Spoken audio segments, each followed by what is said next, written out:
Welcome to USA Global TV and Radio, where our mission is to provide education, entertainment, hope, and inspiration.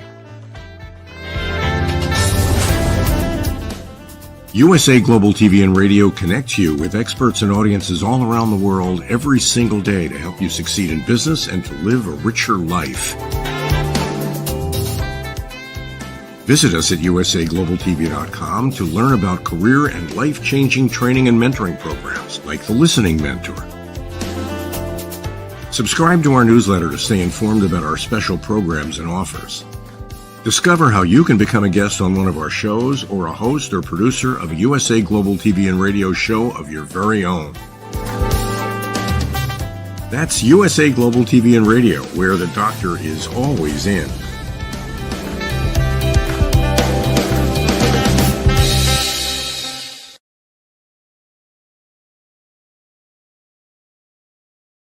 Hello, here we are, another Wednesday. Goodness gracious, the time really goes by.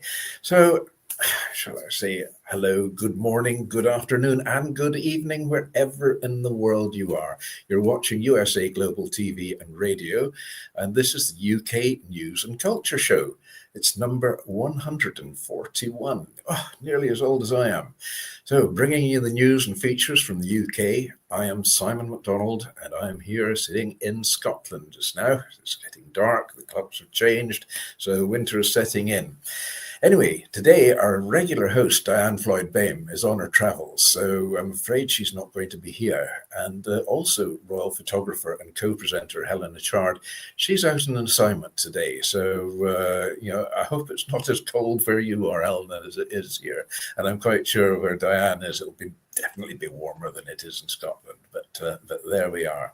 So, but never fear, Simon's here, and I will be bringing you our weekly Royal Roundup, plus some interesting factoids and strange but true, followed by a feature on one of the most famous Scots of our recent time. And to round off the show, that wouldn't be complete without the events from on this day. So let's start off with some news from the royals and see what they've been up to this week. So it's actually not quite up to this week, but what will be happening tomorrow? Because King Charles will turn 76 years old tomorrow. Happy birthday in advance, King Charles, Your Majesty. So tomorrow is Thursday, of course, and it will mark the special date by hosting Surplus Food Festival. The King will open 2 hubs designed to save and circulate tons of surplus food to mark the first anniversary of the Coronation Food Project, which is an initiative to support charities feeding the nation with unwanted food. Charles will tour the new facility and take a look at the newly established and installed industrial freezer, which will increase their capacity by 400% and improving the charity's ability to preserve more surplus food. It comes at a time, as Queen Camilla said, she's now actually getting much better, as she'd arrived at a Booker Prize reception yesterday, and that's in her first public engagement since she fell ill with a chest infection recently. So the Queen's illness has forced her to miss gathering with the King and the Princess of Wales and the rest of the royal family at the annual Remembrance Sunday parade at the Cenotaph in London. And King Charles, who was wearing the uniform of the Admiral of the Fleet, laid his wreath in memory of those who had died and fallen in the 2 world wars, as well as those of the Falkland War and the war in the Balkans and Iraq and Afghanistan. Other members of the royal family followed, laying wreaths, including the Prince of Wales and the Duke of Edinburgh and Princess Anne, followed by the Prime Minister and former Prime Ministers of the UK, heads of military departments, ambassadors and leaders of the Commonwealth countries. It was a fabulous, fabulous event. We really know how to put on a display and pageantry in this country, that is for sure. So they were all watched from the balcony above the old Foreign Office building by Catherine, Princess of Wales, and Sophie, the Duchess of Edinburgh. The march past, that included about 10,000 ex-servicemen, and the oldest person who was there was age 102. Good on you, man. You did really well. You've served our country well. Great respect to you. On Saturday evening, the Royal Festival of Remembrance was held in the Royal Albert Hall in London and was attended by His Majesty the King and members of the royal family. However, Queen Camilla wasn't there as she was still recovering from her chest infection. I must admit, I watch this show on television every year, and it's just so moving. It's an incredible, incredible show. Moving on, Prince William has spoken about the royal family's major health scares, saying 2024 has probably been the hardest year of his life and a dreadful experience. Both his father, King Charles, and his wife, Catherine, were diagnosed with cancer this year, putting considerable strain on the royals, both mentally and physically. So as he attended the awards ceremony for the Earthshot Prize in Cape Town, William was asked to reflect on the year as it comes to a close by reporters, in which he said, "Well, honestly, it's been dreadful. It's probably been the hardest year in my life." And he added, "So trying to get through everything else and keep everything on track has been really difficult. But I'm proud of my wife, I'm proud of my father, and for handling things the way they have done. But from a personal family point of view, it's been brutal." So next on our royals, well, the first name's not quite royal. I think he'd like to think he is. As Donald Trump secures his second term as US president, Prince Harry and Meghan Markle may have cause for concern. His victory coincides with a precarious visa battle for the Sussexes, which may be complicated by the strained relationship with the president-elect. The Republican has previously weighed in on Prince Harry's US visa application, which has come under scrutiny after Harry admitted using cocaine and smoking marijuana and experimenting with magic mushrooms as a teenager. Speaking at a political conference in February, Trump claimed the Biden administration had been too gracious to Harry since his 2020 move to California with Meghan. Well, there we go, Harry. You know, these things do come back to haunt you. So now, on a slightly lighter note, the late Queen Elizabeth II was said to have joked, "At least I won't have that idiot organising my funeral now," after accepting Boris Johnson's resignation as Prime Minister, according to a new book. The late Queen made the comment to amuse during a gathering of family and her closest aides in Balmoral just 2 days before her death. She had an amazing sense of humour. The author of the book has claimed that she thought Johnson was a roguish and comic figure. Don't we all? There we are, Boris Johnson of the unkempt hair. My goodness, what a character he was. And yes, he was at the cenotaph as well to lay a wreath as being a former prime minister. It was quite a lineup. I think every prime minister from John Major through Gordon Brown, and then there was all the rest of them, Tony Blair, there was Boris Johnson, Theresa May, and Liz Truss. That's it. She only lasted 46 days. And of course, Boris was there as well. And Rishi Sunak brought up the rear as being the more recent one. So there we have our royal roundup for today. So let's think now. We've got our strange but true factoids. And these strange but true are just quite amazing. I mean, I've got so many, and I keep turning up more and more every time I do some research into other projects. So here goes a few ones for you to ponder over today. During the 1908 Olympics in London, the Russians showed up 12 days late due to the fact that they were using the Julian calendar instead of the Gregorian calendar. Well, better late than never. On one slow news day on April the 18th, 1930, a BBC radio announcer blatantly said, "There is no news." The end. Where did we get them? Easily earned. Scotland was one of the few countries able to hold off being conquered by the Romans in the 1st century AD. Well, that's the thing about us Scots, we've got quite a reputation and we can push some pretty tough guys aside just to get to a good fight. So there we go. And still in the vein of Scotland, in 2007, the Scottish government spent £125,000, that's about $150,000, devising a new national slogan. The winning entry was as follows: "Welcome to Scotland." somebody made their money easily that day.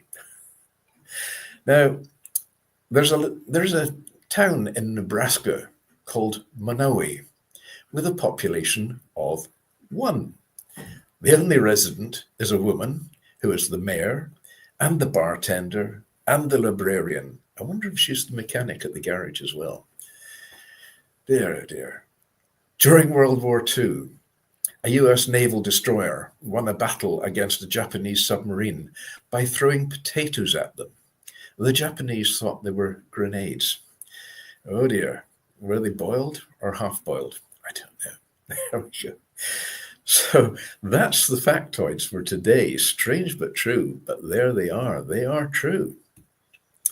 So I've been sort of pondering about, who shall we have as, I was going to say as my victim for today in my normal regular piece. I've been covering a lot of famous Scottish people. And so today I was looking through and then I suddenly realized, oh, there is a movie on tonight I want to see, a Bond movie. And of course, their very first James Bond was none other than the greatest Scot, Sean Connery. So, Thomas Sean Connery, he was born on August the 25th, 1930 in Edinburgh. He was the son of Joe, a truck driver, and Euphemia, a laundress.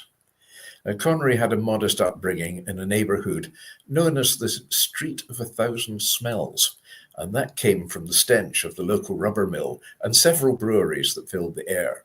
And I remember I went to school in Edinburgh, and I do remember the smell of the breweries coming over the school. We didn't have the rubber mill in our area. Oh no, definitely not. Oh, shoot, heaven help. So anyway, home was a 2-room flat where the infant slept in a bureau drawer because his parents couldn't afford a cot.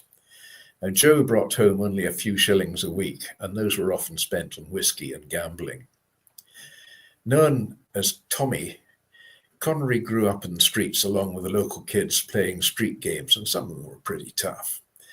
The local gangs dubbed him Big Tam because of his size, 6'2" when he was fully grown, and his ability to pummel most of his playmates. We probably wouldn't be playmates after that. Anyway, he attended the Tollcross Elementary School and amazed his teachers with his mathematical aptitude. He loved to read comic books and had a fascination for movies, and he was often skipping off school just to go to the movies himself. When he was 8 years old, his parents had a second child, Neil. Well, young Tom loved being big brother, and the boys were totally inseparable. They fished in the Union Canal using their mother's stockings for fishing line and had a reputation for getting into all sorts of trouble. At the age of 13, Connery quit school, working as a milkman for the local dairy. And after 3 years later, he joined the Royal Navy. He signed up for a 7-year stint, but was released from service after 3 years, suffering from stomach ulcers of all things.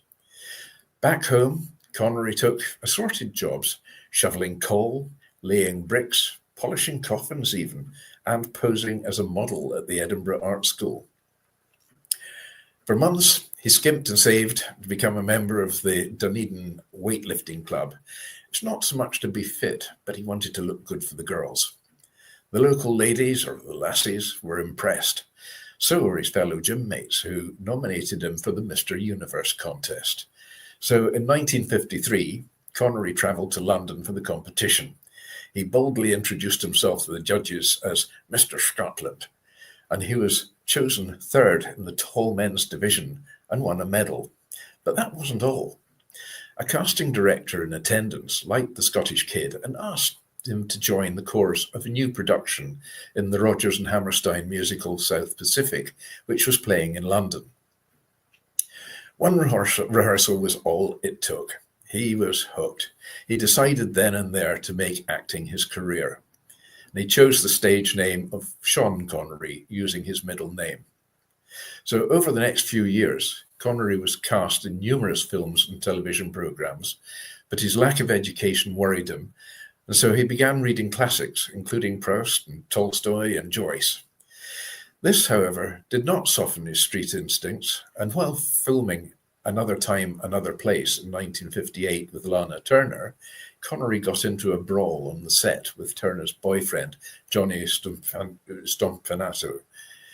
Well, the Hollywood tabloids, of course, have immediately reported after that Connery and Turner were having an affair.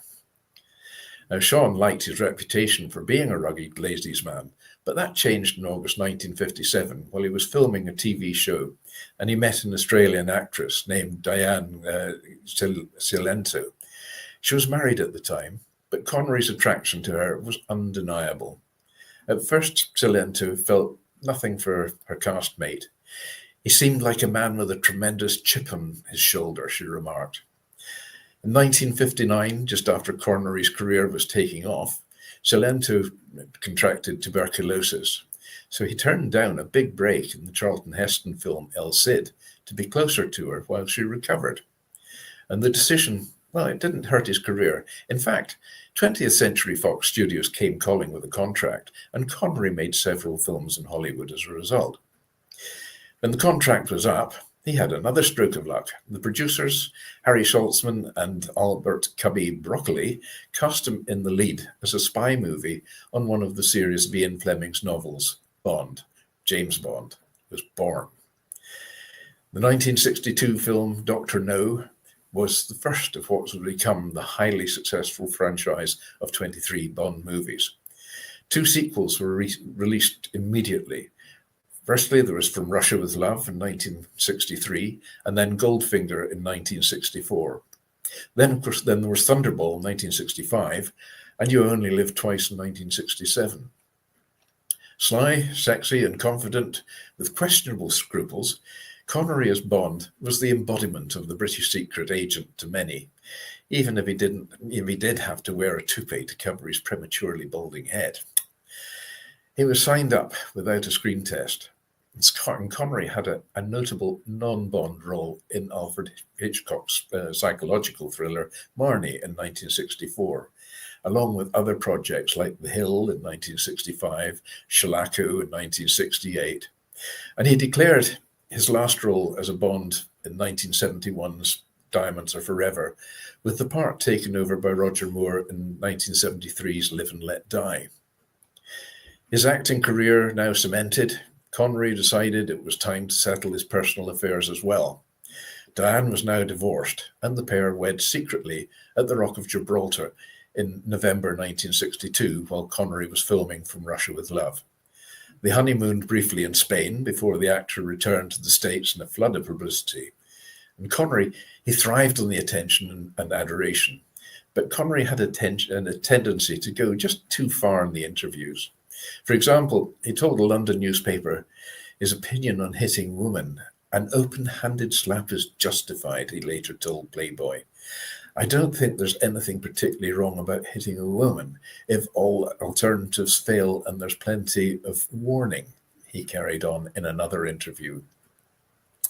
Well, these comments came back to haunt him when, in 1973, 10 years after his son Jason was born, he and Cilento divorced amid a flurry of tabloid rumors that he was physically abusive. He denied them all, of course, and then married French-Moroccan artist Michel Roquebrune in 1975, once again marrying in Gibraltar. The pair actually met in a golf tournament in Morocco, and she was apparently a very good golfer, as was Sean Connery. He was very, very keen on golf. So by this time, Connery had made a total of 6 Bond pictures. But the man who once reveled in notoriety now shrunk from the spotlight a bit. He retreated from Hollywood, moving his wife and her 3 children from her first marriage into mansions in England and Marbella in Spain. He reluctantly agreed to live his Bond role one last time in 1983's Never Say Never Again. For this, he was paid a salary of several millions dollars, which is a far cry from the reported $16,000 that he earned from Dr. No. He donated a large portion of his earnings to the Scottish International Education Trust to help students from poor backgrounds like his own. And Connery fervently supported Scotland's independence from the United Kingdom, including backing the failed 2014 referendum to have the country leave the UK. And he gave a great deal of his money to the Scottish National Party. And then for more than two decades, he and Micheline lived in Marbella. Well, after Bond, Connery was in great demand. And he was making Murder in the Orient Express in 1974, The Man Who Would Be King, 1975, Robin and Marianne, 1976. That was with Audrey Hepburn. Then there was The Great Train Robbery in 1979, Time Bandits in 1981, Highlander in 1986, and The Name of the Name of the Rose it was in 1986, which was winning a British Film Academy Award for the latter project. Connery finally won an Academy Award himself for Best Supporting Actor in the role as a Chicago cop on the trail of Al Capone in 1987's The Untouchables, co-starring Kevin Costner, Andy Garcia, and Robert De Niro. Well, Sean Connery's career continued forward with no signs of slowing down. He played the father of the title character in Spielberg's amazing movie Indiana Jones and the Last Crusade in 1989, and that was opposite Harrison Ford. In 1990, he played the defecting Russian submarine captain Marko Remius in The Hunt for Red October, which was a commercially highly successful outing that earned more than $200 million globally. Other films included Robin Hood, Prince of Thieves in 1991, and that was with Costner. And then Highlander 2, The Medicine Man in 1992. Then in 1996, there was The Rock, which was a prison action adventure with Nicolas Cage. Then First Night in 1995, and Dragonheart in 1996, and The Avengers in 1998 with Ralph Fiennes and Uma Thurman. In 2000, Sean Connery had a starring role in Finding Forrester, followed by 2003's The League of Extraordinary Gentlemen, in which he depicted fictional explorer Alan Quatermain. Connery, he was called the rogue with the brogue, and in 1989, at almost 60 years of age, he was named People's Magazine Sexiest Man Alive. What an accolade. But while his professional work was applauded, his personal choices were often under fire. "I'm not shy about voicing what I believe to be true," he said in 1998, after being denied a knighthood due to his active support for the Scottish Nationalist Party. He would later be knighted by Queen Elizabeth II in the year 2000. In 1999, Connery received a Kennedy Center Honor for Lifetime Achievement, and in 2006, he received the American Film Institute's Lifetime Achievement Award.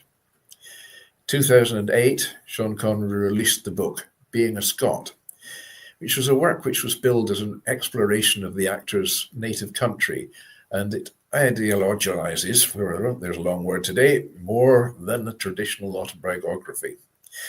Connery publicly retired from acting, and in 2015, Connery's wife, Micheline, was charged with tax fraud in relation to the sale of the couple's large Marbella estate. The couple subsequently relocated to the Bahamas. Sean Connery passed away in his sleep while in the Bahamas on October the 31st, 2020. According to the death certificate, he died from pneumonia, old age, and atrial fibrillation. So there we have the story of an extraordinary gentleman, one-time milkman, coffin polisher, and coal shoveler. I mean, for what a start in life to become the megastar that he became finally in the end. So there we have this week's story of the legend, Sean Connery. So I think we need to round up now with our feature of On This Day. Because this has become such a regular feature now that I get questions being asked and I get suggestions being brought forward to it all the time. So I thoroughly enjoy this one. It's amazing finding out about all these people. We're all learning all the time. So on this day, in 1673, Christopher Wren was appointed architect for the rebuilding of St. Paul's Cathedral by King Charles II. Now, St. Paul's is one of London's most iconic buildings. A beautiful, beautiful building inside as well. On this day in 1789, in a letter to Jean-Baptiste Leroy, Benjamin Franklin wrote, in this world, nothing can be said to be certain except death and taxes. Oh, how true. In 1856, the great bell of Big Ben chimes for the first time at the foot of the still unfinished clock tower at the Palace of Westminster, better known as the Houses of Parliament now, in London.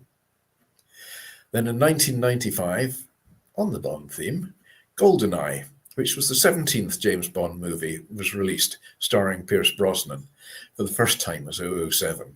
And there's Judi Dench as M and Robbie Coltrane as well as the villain, and he makes a good villain. Birthdays on this day. Well, we're going back a bit now. In 1312, King Edward III, King of England, noted for his military success and restoring royal authority, and he was born at Windsor Castle in Berkshire. Then on this day in 1850, Robert Louis Stevenson, the Scottish novelist of Treasure Island and The Strange Case of Dr. Jekyll and Mr. Hyde, was born in Edinburgh. Strangely enough, that's where Sean Connery was born. 1955, Whoopi Goldberg, the American comedienne, actress, sister act singer, and TV host of The View. She was born in New York City, and she's 68 today. Happy birthday, Whoopi, and I bet you're having a wow of a time.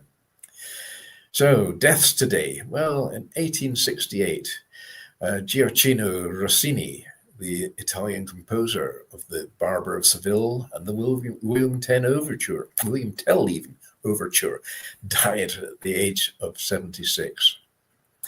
And in 2001, Margaret Peggy Mount, the British actress in Oliver, Panic in the Parlour, and several classic TV comedy series, dies following a stroke at the age of 68. 86 she was, not 68. Dear, oh dear, I'm getting things back to front today.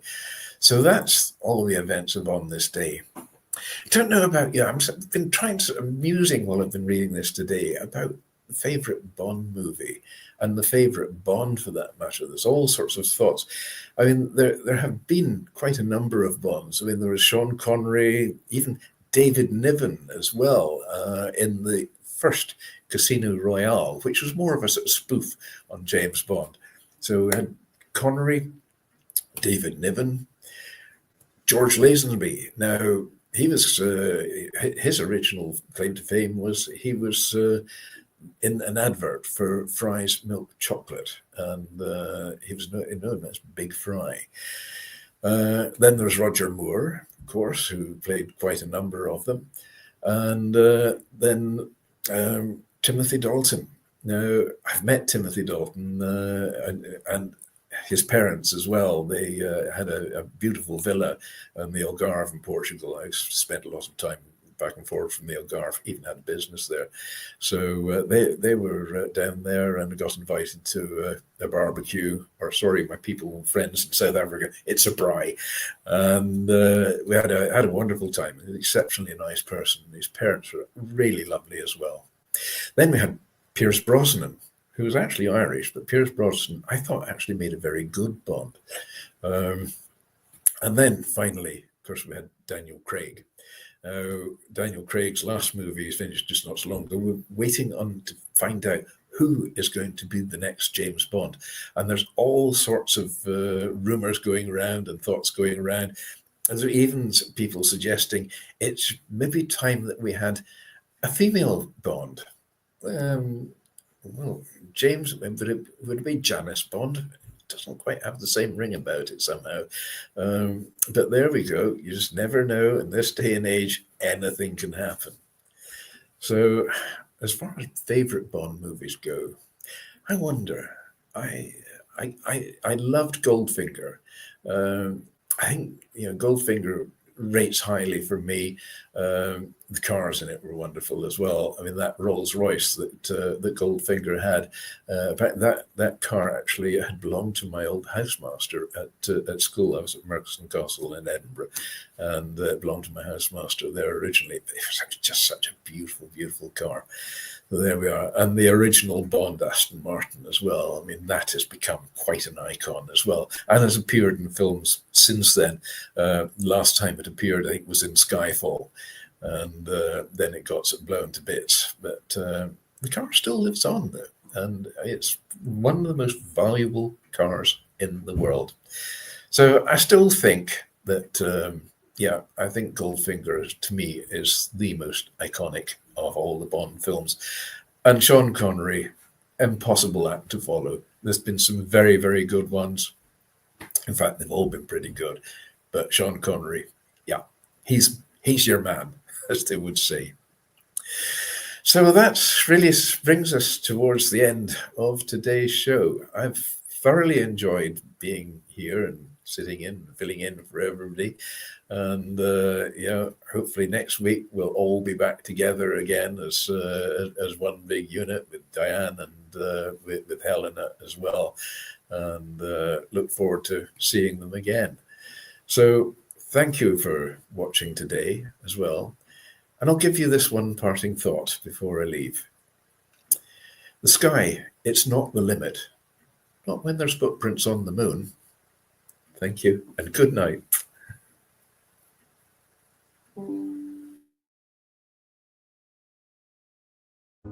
I just can't take it anymore. I am so tired. I am so frustrated and burnt out. Why won't anyone listen to what I have to say? Yet I look on social media and everybody's smiling and having a great time. Meanwhile, I feel totally alone with my world rushing by. Guess what? Great news. You have a choice. You can change the dynamic by learning how to listen at an elevated level yourself through the power of listening educational courses. Can you imagine from where you are today to having a life overflowing with abundance? It's possible. Learn how to listen at an elevated level. You'll have deeper connections, better relationships, and more authentic conversations. Start today. Go to usaglobaltv.com, education, and learn how to listen. We have courses and children's books. Let's work together to learn how to listen.